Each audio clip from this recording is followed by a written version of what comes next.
फिर बार बार एक बात, मतलब पहले भी कहता चला हूं, आज भी कह रहा हूं, आपसे आगे भी कहूंगा, there will be a war between India and China. आज नहीं, कल नहीं, परसों, 10 साल के बाद कभी ये झड़प होगी और बड़ी सॉलिड झड़प होगी। हिमालय में तो होगी, लेकिन समुद्रों में भी होगी। ये झड़प होनी है। अमेरिकन का ये मानना है कि जितना सीरियस चाइना ताइवान को लेकर है, उतना ही सीरियस चाइना अरुणाचल प्रदेश को लेकर है। और अरुणाचल प्रदेश एक फ्लैश पॉइंट है, ये अमेरिकन कहते हैं, हम भी मानते हैं।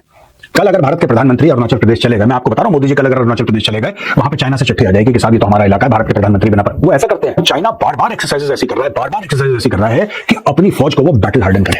ये क्यों कर रहा है चाइना? एक तरफ चाइना प्यार मोहब्बत की बातें कर रहा है भारत के साथ कि हमारी लड़ाई नहीं करनी है और भारत के साथ हमारे बड़े अच्छे रिलेशनशिप है, और फिर रिपोर्ट आती है कि 2024 में चाइना ने एक बहुत बड़ी एक्सरसाइज करी तिब्बत में।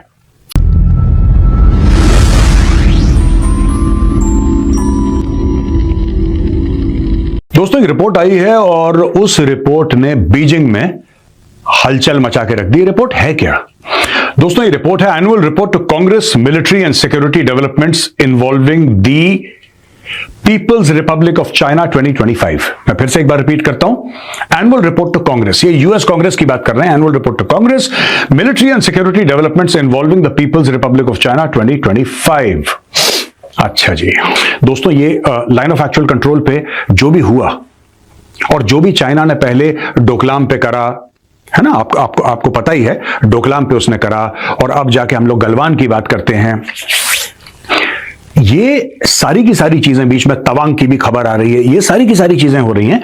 This all predates the 24th of February 2022 Russian invasion of Ukraine. ये उसके पहले का खेल है, पहली चीज। दूसरी एक बात है कि ये उसका पहले का खेल है 7 अक्टूबर का, जब हमास ने इजराइल के अंदर अटैक कर दिया था। तो टोटल बात यह है दोस्तों कि जब से चाइना ने भारत के वो पूरे लाइन ऑफ एक्चुअल कंट्रोल पे रिसेंटली 5-6 साल पहले से स्ट्रेस डालना शुरू करा, प्रेशर डालना शुरू करा, तब किसी को नहीं पता था कि ये दो बड़ी चीजें हो जाएंगी, ये दो बड़े युद्ध हो जाएंगे। इसके चलते चाइना कॉम्प्रोमाइज कर रहा है। मैं आपको बैकग्राउंड इंफॉर्मेशन दे रहा हूं। अब चाइना क्यों कॉम्प्रोमाइज कर रहा है? चाइना को एक बात पता है कि यार देखो, भारत अपना जो वेपन प्रोफाइल है वो डाइवर्सिफाई करने के चक्कर में है, पहली चीज। दूसरी चीज, अमेरिका एक बहुत बड़ा मार्केट है, राइट? क्योंकि अमेरिका मार्केट बहुत बड़ा है, तो भारत अपना फायदा देखता है अमेरिका में अपना माल बेचने का, जो भी सर्विसेज हैं, गुड्स हैं, एक्सेट्रा। चाइना के अंदर आप बेच नहीं सकते क्योंकि चाइना तो खुद ही सब कुछ बनाता है। China does not require your stuff because China makes literally everything on earth. सब कुछ तो चाइना बनाता है। अब यहां पे प्रॉब्लम क्या आती है दोस्तों? यहां पे प्रॉब्लम यह आती है कि अगर आपको डिनाई करना है कि भारत अमेरिका के क्लोज ना आए, तो आप जितना भारत को परेशान करेंगे, ऐसा चाइना की सोच है अकॉर्डिंग टू दिस रिपोर्ट, कि आप भारत को जितना परेशान करेंगे, जितना आप एक और डोकलाम या तवांग या गलवान ये सब करने की कोशिश करेंगे, तो भारत ये बोलेगा नहीं यार, अब तो चाइना से हमारी लड़ाई होने वाली है, और क्योंकि हमारी चाइना से लड़ाई होने वाली है, we need to become stronger और we need to buy more weapons from the West. और वेस्ट में सबसे बड़ा वेपन सप्लाई पूरी दुनिया में, वाई वेस्ट? पूरी दुनिया का सबसे बड़ा वेपन सप्लायर कौन है? United States of America. फिर अमेरिका का भारत को यह बोलना कि यार चाइना हम दोनों के लिए थ्रेट है, एक काम करते हैं क्वाड बनाते हैं, एक काम करते हैं क्वाड बनाते हैं, क्वाड में हम और देशों को भी ले लेंगे, और फिर एक काम करते हैं, भारत तो इच्छुक नहीं है लेकिन हम एक ऑकस बनाते हैं। अब भारत जाहिर सी बात है ऑकस का हिस्सा है नहीं, लेकिन AUKUS is a weaponised platform, किसी को इसमें शक शुबा ना हो, AUKUS is a weaponised platform. तो ये जब चाइना देखता है, घिर रहा है, अपने आप को देख रहा है कि मैं घिर रहा हूं यहां से वहां से, तो चाइना कहता है यार देखो, इंडिया जो है it is the most populous nation on earth, सबसे ज्यादा आबादी भारत में है, एक काम करते हैं छोटा सा, भारत के साथ बना के रखते हैं। लेकिन दोस्तों मैं आपको एक बात बताऊं, जो इस रिपोर्ट में नहीं लिखा है वो मैं आपको अपना एनालिसिस बता रहा हूं। मैं फिर बार बार एक बात, मतलब पहले भी कहता चला हूं, आज भी कह रहा हूं, आपसे आगे भी कहूंगा, there will be a war between India and China. आज नहीं, कल नहीं, परसों, 10 साल के बाद कभी ये झड़प होगी और बड़ी सॉलिड झड़प होगी। हिमालय में तो होगी, लेकिन समुद्रों में भी होगी। ये झड़प होनी है, इस बात को आप नोट कर लीजिए, होना है, पहली चीज। अच्छा, दूसरी बात यह है कि उनका यह कहना है कि underlines that Arunachal remains a major flash point with Beijing continuing to label the Indian state as core interest by placing Arunachal Pradesh in the same non-negotiable category as Taiwan. America का यह मानना है कि जिस तरीके से चाइना ताइवान को लेके उसके हर समय कान खड़े रहते हैं कि ताइवान ताइवान ताइवान, उसी प्रकार से अरुणाचल को लेकर भी वो उतना ही सीरियस है। और दोस्तों ये बात काफी हद तक सच है जो अमेरिकन ने बोली है। थोड़ा बहुत इसमें भी अपना पॉइंट ऑफ व्यू अमेरिकन ने दिया है, इसमें कोई डाउट नहीं है। It's not 100% accurate, but yes, this entire thing that Arunachal is not negotiable, this is at least 90 to 95% correct what the Americans are saying. इसका मतलब ये नहीं कि हम अमेरिकन्स पे भरोसा करना शुरू कर दें। I am not saying trust the Americans. All I am trying to say is that China को देखिए, चाइना लॉन्ग टर्म सोचता है, अमेरिका शॉर्ट टर्म सोचता है। अमेरिका सोचता है कि आज का पूरा हो जाए और कल का इंतजाम हो जाए, बाकी हम देख लेंगे। चाइना कहता है यार 20-25 साल की बात करो। ये दोनों में एक बहुत कोर फर्क है, थिंकिंग में, हिस्ट्री में, साइकोलॉजी में, उनके माइंडसेट में। अमेरिकन का यह मानना है कि जितना सीरियस चाइना ताइवान को लेकर है, उतना ही सीरियस चाइना अरुणाचल प्रदेश को लेकर है। और अरुणाचल प्रदेश एक फ्लैश पॉइंट है, ये अमेरिकन कहते हैं, ये हम भी मानते हैं। कल अगर भारत के प्रधानमंत्री अरुणाचल प्रदेश चले गए, मैं आपको बता रहा हूं, मोदी जी कल अगर अरुणाचल प्रदेश चले गए, वहां पे चाइना से चिट्ठी आ जाएगी कि साहब ये तो हमारा इलाका है, भारत के प्रधानमंत्री बिना पर। वो ऐसा करते हैं। This is exactly what Chinese do, and this is what they are doing, and this is exactly what this US report to their Congress says. इसके अलावा कहते हैं कि Great Rejuvenation Plan by 2049, China aims to operate a higher global and field world-class military capable of fight and win operations। यानी कि 2049 जब से modern China गठित हुआ, आजादी मिली, माओ त्से तुंग, ये पुराना एक इतिहास है चाइना का।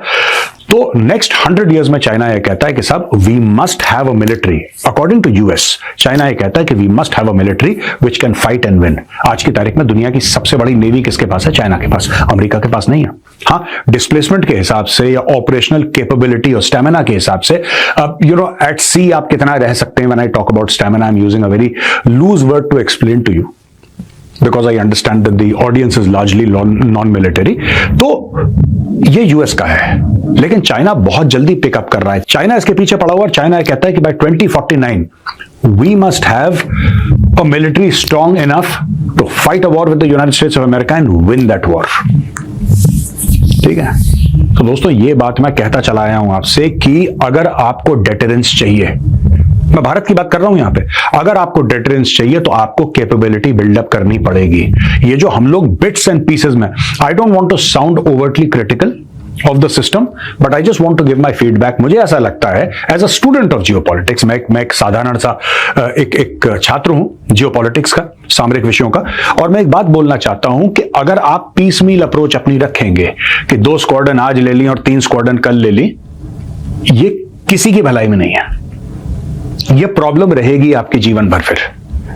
और चाइना जो है वो एग्रेसिव पोस्चर क्यों लेता है? क्योंकि कहीं ना कहीं चाइना की अंडरस्टैंडिंग है कि यार भारत के पास उतने वेपन्स नहीं है, या भारत मिलिटरीली उतना स्ट्रांग नहीं है जितना चाइना को लगता है कि उसका होना चाहिए कि चाइना भारत से पंगे न ले। अगर चाइना को यह लगता कि ठीक है भारत के एयर बेसेस हैं, पूरा वहां पे सब कुछ तैयार है, ये भी है, ये भी है, और भारत बिल्कुल अट्यून्ड है कि अगर तुमने कोशिश करी तो हम तुम्हें ठोक देंगे, चाइना ये गलवान वाली बेवकूफी कभी नहीं करता। और ये जो हमारे पाप हैं दोस्तों, ये हमारे पाप 78 साल पुराने हैं। ये लगातार चलता चला आया है। और मैं सरकार से ये बोलूंगा कि देखिए, जहां तक हमारी बात है स्क्वाड्रंस की, ये 42 स्क्वाड्रंस का जो मामला है इंडियन एयरफोर्स का, इस नंबर 42 का क्या लॉजिक है? आई डोंट नो, मुझे नहीं पता। समबडी कैन एजुकेट मी। मुझे आज तक इसका लॉजिक पता नहीं लगा। मैंने बहुत ढूंढने की कोशिश करी कि भाई इसका लॉजिक क्या है, what is the logic of 42। क्योंकि जो जेआरडी टाटा की जो एम्पावर्ड कमेटी थी, जो जवाहरलाल नेहरू जी ने 1962 की लड़ाई के बाद सेटअप करी थी, उसके जो हेड थे, कमेटी के चेयरमैन थे, that was JRD Tata group के चेयरमैन थे। उन्होंने ये डिसाइड करा था कमेटी ने कि हमारे पास 65 स्क्वाड्रन होनी चाहिए। 65 की 55 हो गई, उसका 45 हो गया, अब 42 पे। ये 42 का क्या लॉजिक है? क्या हमें आज की तारीख में भी, there should be an open conversation about this, आज की तारीख में हमें चाहिए कितनी यार? और अगर चाहिए तो अगर आपको राफेल लेने, खत्म करो। कौन सा जहाज लेना है, किस लेवल पे लेना है, क्या करना है, this is something that the air force and the government has to decide. I can not say, because I don't have knowledge of fighter aircraft, neither am I competent nor I am empowered. तो मेरा तो बोलना गलत रहेगा इसमें। लेकिन जो भी करना है, अगर आपके एक स्क्वाड्रन स्ट्रेंथ है जो आपको चाहिए, तो फिर आप उसको पूरा करिए। जो भी आपको करना है, क्योंकि आई एम टेलिंग यू दोस्तों, ये मेरा, और मैं कई बार कह चुका हूं, ये आज पहली बार नहीं कह रहा, मैं 100 बार कह चुका हूं पहले, war with China is coming. Bharat और चीन का युद्ध होगा, ये होगा। ये कब होगा किसी को नहीं पता, मुझे भी नहीं पता, नोबडी नोज, पर ये होगा। अच्छा, इसके अलावा वो कह रहे हैं कि China's western theatre command responsible for India related contingencies carried out intensive high altitude low oxygen exercises इन 2024। यह भी एक बहुत बड़ी बात है। चाइना का जो वेस्टर्न थिएटर कमांड है उसने हाई इंटेंसिटी लो ऑक्सीजन एरियाज में, क्योंकि चाइना को गलवान के समय एक बात पता लग गई, चाइना बार बार एक्सरसाइजेज ऐसी कर रहा है, बार बार एक्सरसाइजेज ऐसी कर रहा है कि अपनी फौज को वो बैटल हार्डन करे। ये क्यों कर रहा है चाइना? एक तरफ चाइना प्यार मोहब्बत की बातें कर रहा है भारत के साथ कि हमारी लड़ाई नहीं करनी है और हम भारत के साथ हमारे बड़े अच्छे रिलेशनशिप हैं, और फिर रिपोर्ट आती है कि 2024 में चाइना ने एक बहुत बड़ी एक्सरसाइज करी तिब्बत में, फेसिंग इंडिया, मैसिव एक्सरसाइज। उसमें चाइनीज एयरफोर्स, जाहिर सी बात है Chinese army, PLA, not Chinese but PLA, PLAAF, PLA, ये सारे लोग उसमें इन्वॉल्व। और फोकस किस पे?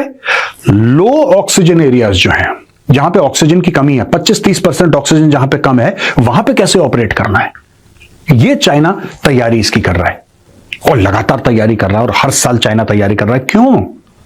आप ऐसी तैयारी क्यों कर? देखिए, नॉर्मली लोग जाते हैं, अपनी पोजीशंस पकड़ते हैं, ऐसा करते हैं, वैसा करते हैं, एक्सरसाइजेस होती हैं, you decide, I understand, we also do it, everybody does it, you are suppose to do it, that is part of your profession.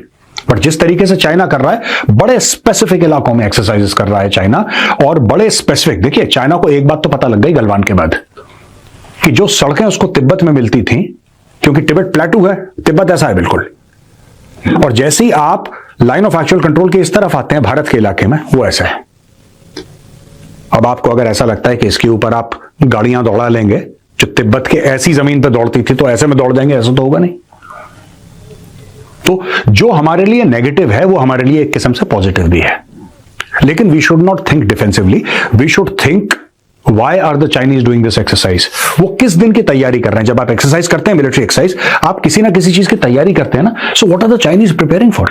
ये किस चीज की प्रिपरेशन कर रहे हैं कि high altitude, super high altitude में हम लोग एक काम करते हैं, स्पेसिफिकली हम अपने जवानों को इसकी ट्रेनिंग देंगे कि कम ऑक्सीजन में आपको कैसे काम करना है। जब आपकी ऑक्सीजन बड़ी कम है, फिर आपको कैसे काम करना है कम ऑक्सीजन के इलाकों में, आपको कैसे फाइट करना है। और ये यहां से आता है दोस्तों कि जब गलवान में ये भिड़े थे इंडियन आर्मी से, दे सडनली रियलाइज्ड कि इंडियन आर्मी तो वहां पे पता नहीं कितने सालों से बैठी है उन इलाकों में। और देखिए, मैं एक खास वक्त के लिए फौज में रहा, लेकिन मैंने भी हाई एल्टीट्यूड देखा है, मैं भी रहा था हाई एल्टीट्यूड में, लाइन ऑफ एक्चुअल कंट्रोल के बिल्कुल साथ में। I was very close to the line of actual control, where my company post was there. I was on the line of actual control. तो हम सबको आदत है, हम सब लोग देख चुके हैं। उनकी आदत नहीं है, उनकी फौज पीछे रहती थी, अब अपनी फौजों को आगे लाके वो उसी माहौल के, उसी इलाके, उसी ऑक्सीजन लेवल की तैयारियां करवा रहे हैं। कि साहब, पिछली बार याद है जब हमने टेस्ट करा था वेपन, तो वेपन जैम हुआ था, -25 डिग्री टेम्परेचर था। अब हमें क्या करना है? याद है, ट्रूप्स हमारे हांफना शुरू कर गए थे, उनको भूख नहीं लगी, ठीक है, उनको चक्कर आना शुरू हो गए थे। लैक ऑफ ऑक्सीजन में हो जाता है, बड़े बड़े सूरमाओं को हो जाता है लैक ऑफ ऑक्सीजन। अच्छा, इतना आपको एक्लेमेटाइज करना है, इतना ये करना है, फिर आप ऐसे लड़ेंगे, पहले दिन के ऑपरेशंस आपके। ये चाइना इन सब चीजों की तैयारी कर रहा है, और यही यूएस की रिपोर्ट इसमें दर्शाती है कि चाइना जो भारत के साथ मित्रता दिखा रहा है, दोस्ती दिखा रहा है, वो टेम्पररी है, और उसका मेन फोकस जो है दोस्तों, वो यूनाइटेड स्टेट्स ऑफ अमेरिका है।